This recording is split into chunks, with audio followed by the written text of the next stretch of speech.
जय जय भारत यासी कोणी म्हणे निंदेची उत्तरे, नागवला खरे तोची एक, आडवाटे जाता लावी नीट सोय, धर्मनीती तेही ऐसी आहे. तुकोबराय प्रस्तुत अभंगातून आम्ही जो समाजाला काही वेळेला समाजाचं ताडण करतो, निंदा करतो, जे ज्या जसे वागतात तसं जर धर्मयुक्त वागणं त्याचं नसेल तर काही वेळेला त्यांची टीका करावी लागते, त्यांच्यावर बोलावं लागतं. याला निंदा असं म्हणतात. यासी कोणी म्हणे निंदेची उत्तरे. काल आपण पाहिलं होतं की निंदेची उत्तरे कोणी म्हणेल की तुम्ही फारच निंदा करता हो, आणि निंदा तर करायला नाही सांगितली. तुम्ही तर पहिल्यांदा लोकांना सांगता निंदा करू नका, आणि तुम्ही तर निंदा करताना दिसता. तर योग्य रस्त्यावर आणण्यासाठी निंदेचा हे हत्यार वापरलं जातं. कारण त्याच्याद्वारे जर त्यांना बोलले, विशेष करून संतांना हा अधिकार आहे, जीवाला नाही हा अधिकार. जीवाने निंदा नाही करावी. मग संत धर्मनीतीचा व्यवहार करून घेण्यासाठी जीवाकडून काही वेळेला थोडाफार निंदेचा विचार करत राहतात, बोलतात त्यांना. तेव्हा यासी कोणी म्हणे निंदेची उत्तरे. तुम्ही तर निंदेची उत्तरे बोलता, पण हे जर निंदा करूनही तो जर ऐकतच नसेल तर नागवला खरे तोची एक, तोची एक खरे नागवला. का नागवला? नागवला म्हणजे काय झालं तर वाया गेला. नागवला म्हणजे वाया गेला. आणि मग कारण त्याला जर हे कळतच नसेल की आपल्याकडून काय चुकतं आहे, आणि चुकतं आहे म्हणून संत बोलतात. काल मी तुम्हाला आईवडिलांचं उदाहरण सांगितलं होतं की आईवडील मुलाचं ताडण करून सांभाळ करत असतात. मुलांचं आईवडिलांचं मुलावरती फार प्रेम असतं. असं नाही की आईवडिलांचं मुलावर प्रेम नसतं.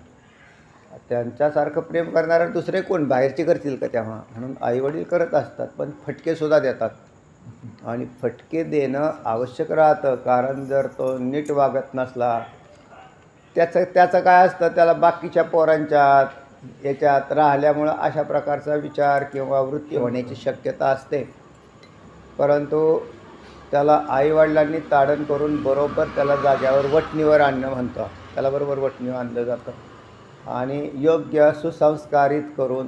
कारण तसं जर नाही केलं तर हा पुढे जाऊन मोठा गुन्हेगार होऊ शकतो, तो वाईट वर्तन करणारा होऊ शकतो समाजात. आणि प्रतिष्ठा कोणाची जाईल? आईबापाचीच जाईल ना. ते म्हणते पा ही पोरं कोणाची हो? मग ते नाही का, हे म्हणले आमका फलाना त्याची पोर आहेत. हा बरोबर आहे. कारण अजून एक आहे जिथल्या तिथंच त्याला जाग्यावर आणायचं असतं. कारण एकदा मुलं मोठी झाल्यावरती त्यांना वटणीवर नाही आणता येत. असं म्हटलं आपल्या पायाची चप्पल जर मुलाला बसायला लागली किंवा त्याला हाणता नाही येत, तर तुम्हाला हाणण्याचा, त्याला जाग्यावर आणण्याचं काम जे आहे ते पूर्वी करायचं होतं, आणि तुम्ही ते केलेलं दिसत नाही पूर्वी. म्हणून तर नुसता नजरेच्या टप्प्यात राहिला पाहिजे. नजरेच्या टप्प्यात म्हणजे नुसतं असं पाहिलं की त्याला कळायला पाहिजे नाही नको बा, आपले वडील आपल्यावरती ते पाहणं कसे पाहू राहिले, आणि त्याला लगेच तो तिथून माघारी सरेल. आता पूर्वीच्या जमान्यामध्ये हा भाग होता, पण आज हळूहळू हा भाग लयाला चाललेला आहे, ह्याच्यात काही शंका नाही का. आणि त्याचं फार लाड करणं हे त्या आईवडिलांना भोवत असतं नेहमी. अति लाड नाही, प्रेम असावं, पण अति लाड काही कामाचा नाही. प्रेम असेल तर चांगली गोष्ट आहे, कारण मग त्याच्यातच कल्याण होतं. काही पोरं आहेत सुद्धा चांगले, आईवडील त्यांचं अगदी तसंच पालन करतात. म्हणजे शाळेत खरोखर हुशार आहे का, शाळेत अभ्यास करतो का, बाहेर कसा वागतो याचं बारकाईने निरीक्षण चालू असतं त्यांचं. आणि मग मुलंही तसं अगदी आईवडिलांच्या मर्यादेत राहणारे. खरं तर अशी मुलं प्राप्त होणं हे भाग्याचाच विषय असतो. जर उलटे सुलटे निघाले तर तेही प्रारब्धच असतं, त्यात काही अंश प्रारब्ध काम करतो बरं. कारण ते जर पीडाच देण्यासाठी आलेले असतील त्या आईबापांना, तर त्याला कोणीच काय करू शकत नाही. असे जन्म येतात बरं का. त्याच्या असं नाही आहे की आईवडिलांच्या वाईट संस्कारामुळं हे असं झालेलं आहे असं नसून काही वेळेला आईवडिलांचंच प्रारब्ध इतकं उलटं राहतं की त्यांना ते पीडा करण्यासाठी सुद्धा जन्म घेतात, अशी तुम्हाला दृष्ट उदाहरण मिळतील. परंतु म्हणून पण संतांचा आणि इतर समाजाचा किंवा भक्तांचा हा जो संबंध प्रस्थापित आहे याच्यामध्ये मात्र संत निश्चितपणे त्यांना काय करत राहतात, चांगल्या मार्गावरती आणण्याचा प्रयत्न करत राहतात. म्हणून त्याला आडवाटेला जाऊ देत नाहीत. म्हणून आडवाटेला गेलेल्याला चांगल्या ठिकाणी आणणं हे त्या वाट दाखवणाऱ्याचं त्याच्यावर त्याचं नियंत्रण आहे असं समजून घ्यावं. की जर आडवाटेला चाललेला असेल त्याला सोयीला लावून घेणं. तुकोबराय म्हणतात आडवाटे जाता लावी नीट सोय. जर आडवाटेला चाललेलं असेल तर वाटेवर आणणं. कारण तुकोबराय म्हणतात आम्ही याच्यासाठी तर आलेलो आहोत, म्हणजे झाडू संतांचे मार्ग आडराणी भरले जग, उच्छिष्टाचा भाग शेष उरला तो सेगू.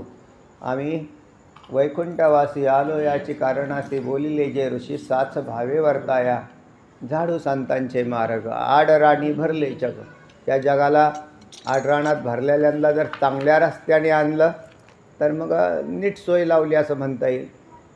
म्हणजेच धर्मयुक्त चित्ताने त्यांनी वर्तन करावं, धर्माने वागावं, आचरण चांगलं करावं, समाजात वाईट वागू नये. तर अशा पद्धतीने या संतांनी हे काम केलेलं दिसतं आहे. पण असं जर करत असताना त्यांची जर निंदा नाही केली, काय करावं लागतं, काही वेळेला खडतर बोलावं लागतं. वाणीने खडतर जर नाही बोललं तर लोक ऐकत नाहीत. फार मंजूळ आणि अशी जर भाषा वापरली लोकांच्या कल्याणाची तर काही वेळेला लोक डोक्यावर बसतात असं म्हटलं. म्हणून काही वेळेला अगदी खडतर आणि सडेतोड भाषेत उत्तरं द्यावी लागतात. काही वेळा म्हणजे काय प्रत्येक वेळेला असतं असं नाही, पण काही वेळेला खंडन करावंच लागतं. नाहीतर मग ते त्यांचा उलटा प्रभाव दाखवायला सुरुवात करतात. तर तेव्हा मग तुकोबरायांनी सुद्धा अनेक अभंगामध्ये तुम्हाला अगदी खडतर म्हणजे तुम्हाला शिव्याच दिलेल्या दिसतात. तर अगदी किती सांगो तरी नायकती भटकीचे, पुढे शिंदळीचे रडतील, अशा प्रकाराने तुम्हाला शिव्या दिलेल्या दिसतील त्यांनी. त्या शिव्यांचा तसा काय, काही लोकांना शिव्या दिल्याशिवाय कळत नाही. काहींना कळतं, पण काही लोकांच्या असे निबरघट्ट कातड असतं ना, यांना ते शिव्या दिल्याशिवाय कळतच नाही, कठोर बोलल्याशिवाय कळतच नाही.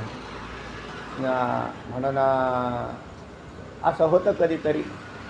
जोग महाराजांचं कीर्तन होतं कोल्हापूरच्या बाजूला, त्यांच्या शिष्याने ठेवलेलं होतं. आणि जोग महाराजांनी त्यावेळेस त्यांच्या शिष्याने, आणि त्यांचं शिष्य कीर्तन करायचा, पण मग त्याची शैली वेगळी आणि जोग महाराजांचा अधिकारी विषय प्रयोजन आणि संबंध. आणि मग विचारसागर सांगायला सुरुवात केलं. ते ग्रामीण भागातल्या लोकांना काय कळायचं बा. आणि त्यांनी ते सांगलीच्या भागात कुठेतरी कीर्तन असं चरित्रामध्ये भाग येतो. आणि मग ते कीर्तन ठेवलं त्यांचं. आणि ज्या वेळेला लोक मोठ्या महाराजांचं कीर्तन, आळंदीची संस्था निर्माण करणाऱ्या महाराजांचं कीर्तन आहे असं म्हणून लोक सगळी गोळा झाले. म्हणजे लोक आली म्हणतात. पण मग महाराजांनी शास्त्रीय अशा पद्धतीने कीर्तनाचा विचार सांगायला सुरुवात केल्यावर लोकांनी जांभळ्या देऊन जी अंथरुणं आणलेली होती का ती तिथंच टाकली. आणि तिथेच टाकून लगेच म्हणजे झोपायचीच तयारी केली. म्हटले बा आपला आजच्याला काय कीर्तन काय चांगलं नाही. मग असं म्हटल्यावर महाराजांनी ते पाहिलं आणि महाराज म्हटले, तो काय त्यांचा शिष्य होता, त्याला म्हटले अरे तू टाळ खाली ठेव बरं, तू असं कर, तूच कीर्तन कर, आता मी खाली बसतो. कारण माझ्या लक्षात आलं हे जे गिऱ्हाईक आहे हे माझं नाही. आणि मग महाराज खाली बसले आणि त्यांनी कीर्तनाला सुरुवात केल्यावरती पहिल्यांदा शिवीच हसडली म्हटली. आणि शिवी हसडल्याबरोबर ती लोक तटातट उठून बसले. ते म्हटले कीर्तन सुरू झालं. आता कीर्तन सुरू झालं म्हटले, म्हणजे आत्ताशी कीर्तन सुरू झालं म्हटले. कारण त्यांना ऐकायची काय होती, त्यांना एवढा चांगल्या आणि गोड भाषेत आणि लोकांचे असं नाही राहत. म्हणून बरोबर आहे, मग प्रत्येकाचं असंच आहे. नाथ महाराजांची भाषा बघा तुम्ही, त्या बाजाने सुलभ आहे. सोपी आहे, शांत अशी आहे. आणि तेच माऊली ज्ञानोबराय मूर्ख या शब्दाच्या पुढे कधीच गेलेले दिसत नाहीत. म्हणजे माऊली ज्ञानोबरायांनी जास्तीत जास्त बोलावं तर मूर्ख, आणि मूर्खाच्या पुढे त्यांची शिवी कुठंच नाही. तेच तुम्हाला म्हणजे इतरांच्या बाबतीत आपण असं जर पाहिलं, नामदेवरायांची भाषा थोडीशी खालचीच आहे, म्हणजे मंजूळ अशी आहे. पण तुकोबरायांची भाषा खडतरच आहे. म्हणून या भाषेतून पण याचा प्रभाव बी झालेला दिसतो आहे. म्हणजे या खडतर वाणीचा प्रभाव झालेला दिसतो आहे. आणि सगळ्यांच्या, म्हणून तुकोबरायांना लोक घाबरायला लागले. कारण नको बा, ते काय बोलतील सांगता नाही येणार. आणि अभंग ज्या वेळेला आपण वाचतो तुकोबरायांच्या, त्या वेळेला तर अभंग उच्चारावेत का नाही उच्चारावेत अशा अवस्थेमध्ये जातो आपण. इथपर्यंत ती भाषा काही केलेली एकदम खाली आणलेली आहे. आणि त्याला नाईलाज होता, कारण त्याच्याशिवाय हे म्हणून यासी कोणी म्हणे निंदेची उत्तरे. तुम्ही म्हणताल हे तुम्ही फार लोकांची निंदा करता, पण आम्ही निंदेसाठी करत नसून समाजाच्या, साधकाच्या, भक्ताच्या कल्याणासाठी आम्ही ही निंदा करतो आहे. निंदेसाठी प्रवर्तित झालेली नाही, तर ते त्याच्या कल्याणासाठी झालेली आहे. आणि जर असं जर नसतं केलं तर नागवला खरे तोची एक. आम्ही जर तसं नाही केलं तर त्यात तो नागवला जाईल, म्हणजे त्याचं वाटोळं होऊन जाणार आहे त्याच्यामध्ये. त्याच्यात कारण त्याला ज्या वेळेला चुकतो ना मनुष्य, त्यावेळेला कान धरणारा कोणतरी असावा लागतो. काय असतं तिथे? कान धरणारा कोणतरी असावा लागतो. साधकालासुद्धा जर गुरु जे असतील तर त्यांनी त्यांच्या आज्ञेत राहावं, वागावं. कारण मग त्यांच्याकडून मार्गदर्शन घेत जावं. नाही तर आपणच आपले गुरु झाल्यावरती तुम्ही तर मग चुकलेले कुठे चुकलेत आणि काय चुकलेले आहेत काहीच कळणार नाही तुम्हाला. म्हणून नेहमी सद्गुरू असावे लागतात. जिथं शरणागती केलेली एक व्यक्ती असावी लागते. सद्गुरू म्हणजे शरणागती केलेली एक व्यक्ती. आणि अशी जर नसेल, तो जर तो सद्गुरू मानत नसेल, ऐकणं वेगळं आणि सद्गुरू असणं वेगळं. कारण ऐकण्यासाठी तर पुष्कळच ऐकतात. तसे तर यूट्यूबवर सुद्धा काय कमी आहेत का तेव्हा ऐकायला? किती बी इकडून तिकडून होता आला आहे त्याला. पण जिथे नतमस्तक होण्याचं एक स्थान असावं लागतं. तिथं गेल्या ते म्हणतील तेच, ते चुकीचं म्हटलं तरी असा नका. कारण शास्त्र म्हणेल ते आपल्याला त्यातली खोली माहीत नसते. आणि त्याच्यामुळे आपल्याला वाटतं आपलं खरं आहे, ह्यांचं काय खरं आहे का? पण हे त्यांना त्याच्यातलं ज्ञान नसतं. त्याच्या असं एक स्थान असावं लागतं की ज्या ठिकाणी तुम्ही त्यांचं ऐकू शकता. नाहीतर आपलं मन असं विचित्र आहे ना, ते कोणाचंच ऐकत नाही, कोणाचंच ऐकत नाही. कारण मी म्हणेल तसं. कारण त्याचा जो अहंकार आहे, तो अहंकार हा शाबूत असतो. म्हणून परमार्थ करणाऱ्यांची बी हीच बोंबाबोंब संसारात तर आहेच आहे. तेव्हा अशा प्रकाराने निष्ठापूर्वक असं जे श्रवण आहे, तर मग त्या ठिकाणी मग खडतरता असतेच. पहिल्यांदा आचरण शिकवलं जातं, आचरणानंतर मग भक्ती शिकवली जाते परमार्थामध्ये, आणि नंतर तत्त्वज्ञान. असा पायंडा आहेच आहे. जसे बालवाडीच्या शाळेमध्ये मुलं आल्यावरती त्यांना रांगेत कसं बसवायचं हे आधी शिकवावं लागतं. का लगेच पुस्तकं द्यायच्या हातात त्यांच्या त्या बालवाडीच्या. कारण सगळ्यात जास्त ताण कोणाचा असेल, आमच्या अण्णासुद्धा म्हणायचे नेहमी, बालवाडीच्या शिक्षकांना जास्त पगार पाहिजे. कारण ताण कोणाला आहे? त्यांना बाई शिव म्हटलं की त्याने ते पोराला उचलायचं आणि त्याला सांगायचं जरा असेल धोरणात कुठे व्यवस्थित तर ठीक आहे, नाही तर त्यांचं सगळं पाहावं लागतं. त्यांना काम कोणाला जास्त आहे? ह्यांना जास्त आहे का ते? आता जे नुसतेच 45 मिनिटाचा लेक्चर चालू आहे त्यावर घेणारे, ती त्यांचं काय तेवढं करायचं, तुमचं तुम्ही आणि आमचे आहे, चालले निघून ते. परंतु ह्यांना काम आहे का नाही खालच्यांना? म्हणून असं नाही. मग त्यांना ते बरं त्याला काहीच कळत नाही. त्या आईवडिलांनी त्याला तिथं आणून सोडून दिलं त्या मॅडमकडं म्हणा, त्याने तिथं आपलं त्या मग त्याला कारण प्रारंभिक संस्कार करणारी जी मंडळी आहेत ना, ह्यांना जास्त काम असतं. म्हणून सुरुवात करतानाच मग तिथं त्यांनी ज्यावेळेला त्याला लाईनमध्ये बसा मग ते लाईनमध्ये बसायचं, तर मग वाकडे तिकडे बसलेले असतात, त्यांना परत उचलायचं, असं हलवून बसवायचं, असं बसायचं. असं लाईनमध्ये बसल्याने काही शिक्षण मिळतं का? नाही. पण आचरण सुरू होतं ना, लाईनमध्ये जर नाही बसला, आमच्या ते आले नाहीत आत्ता कुलकर्णी मावशी, ते अशा इकडं तोंड करून बसायच्या. त्याला हां कुलकर्णी मावशी ते इकडं, तर ते तिकडून कोण बसलं तर त्याला इकडून असं बसायचं. त्याला म्हणायचं मावशी असं नाही बसाव, असं बसाव. पण त्यांनी ऐकलं, पण काय अजून ऐकत नाही. अजून तरी ऐकतात का? नाही ऐकत. ह्यांचे ते अजून पहिलीचसुद्धा नाही, लक्षात ठेवा. कारण त्यांना जर त्याच्यातलं कळानाच काही तर त्याला कोणीच काय करू शकत नाही. पण कुलकर्णी मावशीने ते ऐकलं. आणि कुलकर्णी मावशी आता तुम्हाला उलट्या वाकड्या बसलेले दिसतात का? नाही. कारण म्हणजे काय होईल ते होईल, पण त्यांच्याबरोबर बोलू. त्यांनी ते ऐकलं. म्हणून असं जर ऐकलं तर प्रभाव होऊ शकतो. वाटोळ त्यांचं झालं, जर समजा नसतं ऐकलं तर काय होईल? त्यांचंच वाटोळं होईल का आपलं होणार आहे? माणसांच्या बरोबर नीट बसावं, लाईनमध्ये बसावं, ऐकताना. शाळेतसुद्धा याला म्हणतात आचरणाला सुरुवात करणं.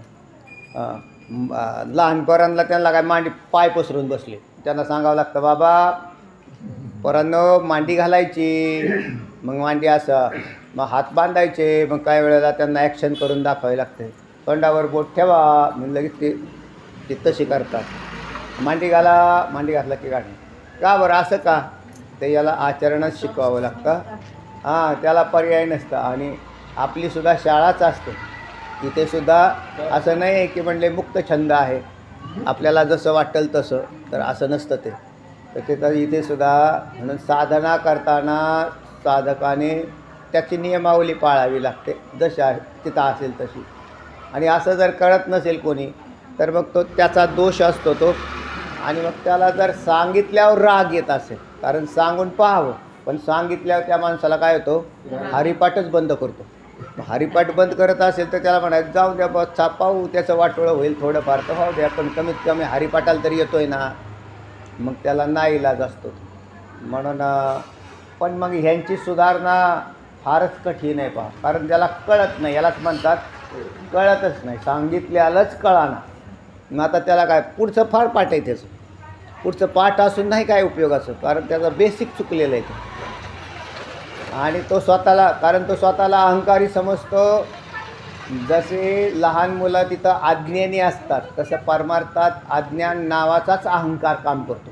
म्हणजे मी कोणतरी आहे, आणि मी कोणतरी आहे म्हणूनच त्याला काही मिळत नाही. म्हणून चालायचं. पण मग तुकोबरायासारखे जे असतात तर ते मात्र समाजाला जाग्यावर आणायचं काम केलेलं आहे. म्हणून वेगवेगळ्या वेळेला वेगवेगळी भाषा वापरलेली दिसते तुम्हाला. कारण आपण आत्तापर्यंत 200 अभंग पाहून झाले, तर या अभंगामध्ये असं लक्षात येतं की वेगवेगळ्या प्रकाराने तुकोबरायांनी बऱ्याच ठिकाणी तर खडतर भाषा वापरली. आणि अजून तर पुढे पुष्कळ अभंग पडलेले आहेत की ज्याच्यामध्ये तुम्हाला अभंग उच्चारायला सुद्धा अधिक कठीण, लाज वाटते आपल्याला की म्हटलं असं कसं काय उच्चारावं बा. पण नाईलाज असतो, कारण त्याच्यात सीमेचा वापर केलेला दिसतो. आणि इथपर्यंत खाली जाण्याची त्यांची का तयारी झाली, की इतक्या खाली का गेली, तर त्याचं कारण आहे ती लोक काही